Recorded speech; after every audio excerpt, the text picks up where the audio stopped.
Pretty obvious that the West has got what it has because of fossil fuels. When people say Africa doesn't need fossil fuels, I wonder. I don't think they want what's best for us. They don't want us to develop, and that means we continue being starving, we continue being poor. Most people don't know what climate change is. They don't care. They want food on their table. They want to beat poverty. They want to beat hunger. They need money to better their lives. They want to flourish. That's just it. When they use the word sustainable development, a classic example of class hypocrisy and self-interest masquerading as public-spirited concern.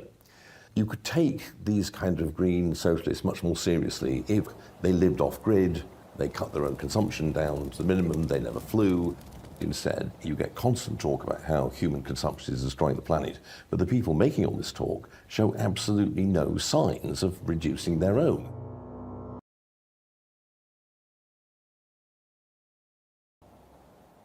The people behind the climate alarm couldn't give a damn about manufacturing. They have nothing to do with it. They don't know people who work in manufacturing, whose jobs and lives depend on it. They're not excited by industry or industrial progress. They explicitly want to shut it down.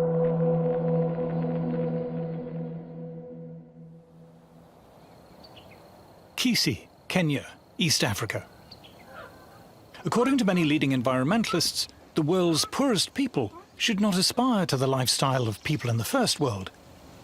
The planet will not cope. Grace Nyakananda is one of the many Africans who do not have electricity or gas to cook with or heat their homes. The resulting indoor smoke from burning wood and dry dung is the deadliest form of pollution in the world. For millions, the cause of lung disease, blindness, and early death.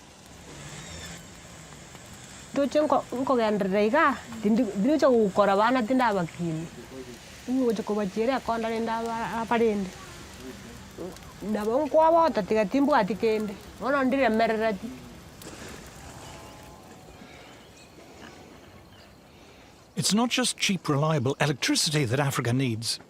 Agricultural productivity here is incredibly low. Increasing it takes fossil fuels to make fertilizer and drive tractors and other farm machinery. Jasper Mashogu is a farmer. Each and every African wants to develop, and improving agriculture is one of the easiest ways to do that. Agriculture is tightly tied to fossil fuels that the Western nations are saying we should not have access to. Around a third of the food produced in Africa rots before it ever reaches the mouths of consumers. To prevent this terrible waste, Africa needs plastic packaging, refrigerated lorries, and good roads. All are opposed by Western environmentalists. All come with industrial development. All rely on affordable fossil fuel energy. Diarrhea from drinking dirty water still kills hundreds of thousands of African children.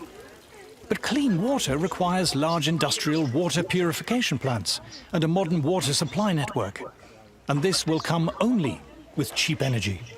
I think it's pretty obvious that the West has got what it has because of fossil fuels. When people say Africa doesn't need fossil fuels, I wonder. I don't think they want what's best for us. They don't want us to develop, and that means we continue being starving, we continue being poor. Most people don't know what climate change is. They don't care. They want food on their table. They want to beat poverty. They want to beat hunger. They need money to better their lives. They want to flourish. That's just it. when they use the word sustainable development, they're talking about no development. The point is that, to develop sustainably means not to use too much energy, not to use too much carbon, net zero, the idea that you mustn't use too many resources, the fact you mustn't produce enough consumer goods because consumption is bad. So ultimately, the idea of development is out the window. The Greens think the Africans should never use their resources the way the Europeans or the Americans or the Canadians or the Australians have used theirs.